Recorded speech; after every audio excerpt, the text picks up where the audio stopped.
guys, dahil sa lumabas yung error na ito, clock error, kasi yung error niya number 116364 364 po siya.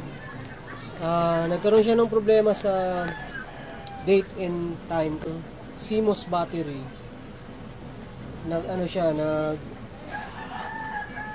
reset. Kumbaga yung date, yung factory date na nakaset sa machine, bumalik siya sa factory settings niya. So kaya siya nag-error dito.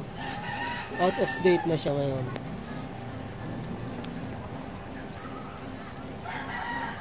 So pagka ganyan din po ang nangyari sa machine po ninyo. Kapag ang machine po ninyo nag-out of date po siya,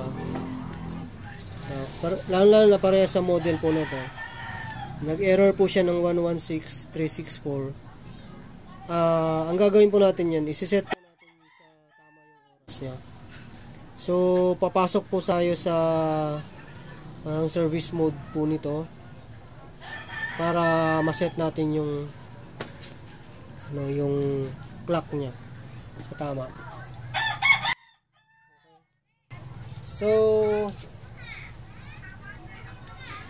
kasi pabalik-balik po yan. Tingnan nyo po ha, papatayin ko. Tapos i-on ko ulit.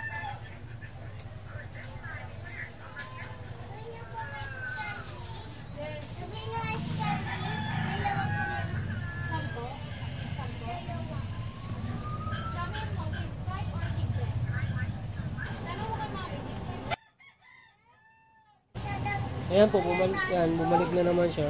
Pag on, bumalik na naman siya. Clock error.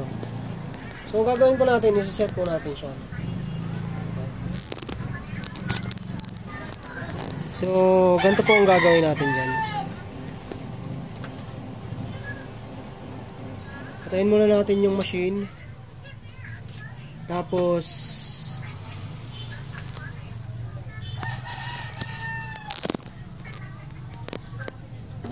so, naka-off yung machine. Bago natin siya i-on, diin na natin yung 8 tsaka 2 na number. 8 tsaka 2. Yan.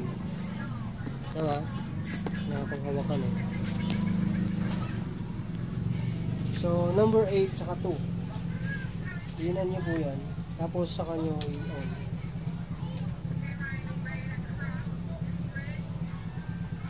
So, ang lalabas po sa panel po niya.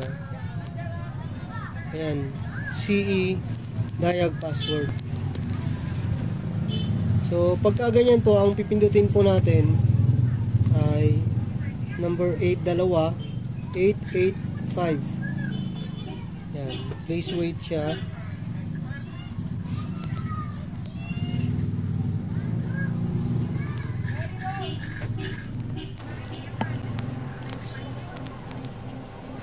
Ayan, tapos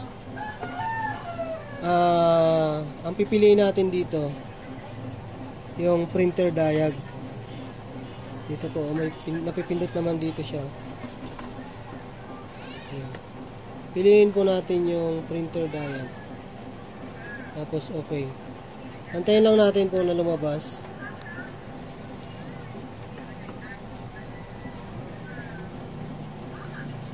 Ayan.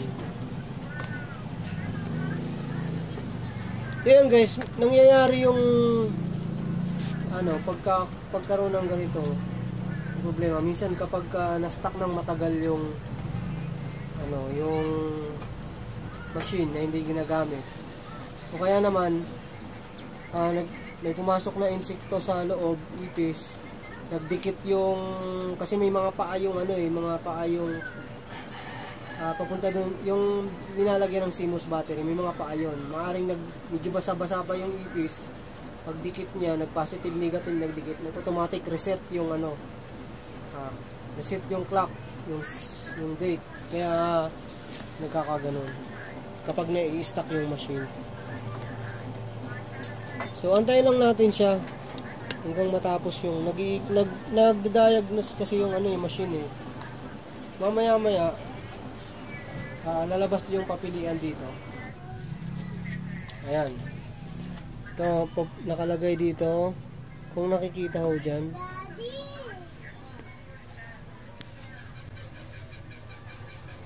Kung nakalagay po dyan, nakikita po dyan. Ayan. Piliin po natin yung pababa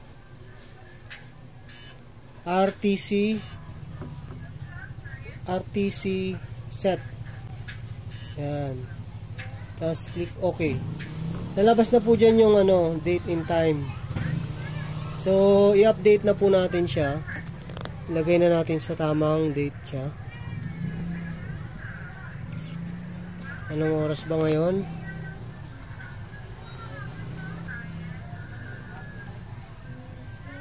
Ayan, 12:27.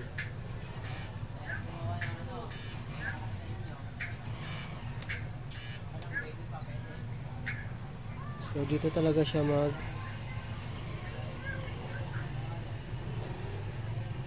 hindi 12:27 po.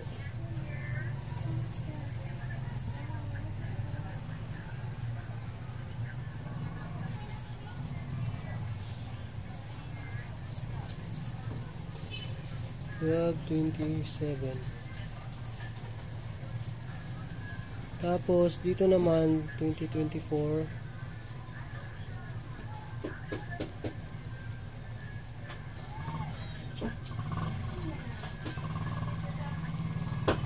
February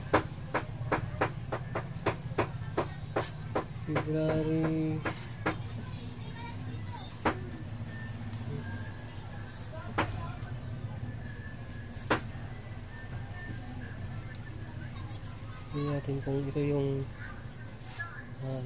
month, ito yung date, February 21.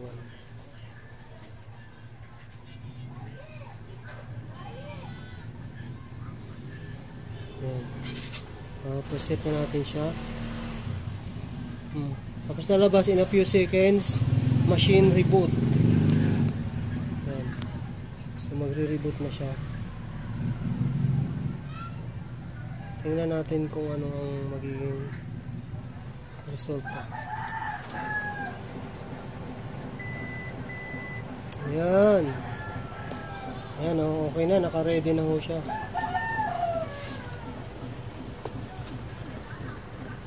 Ayan po, ready to copy na po siya. Nawala na yung error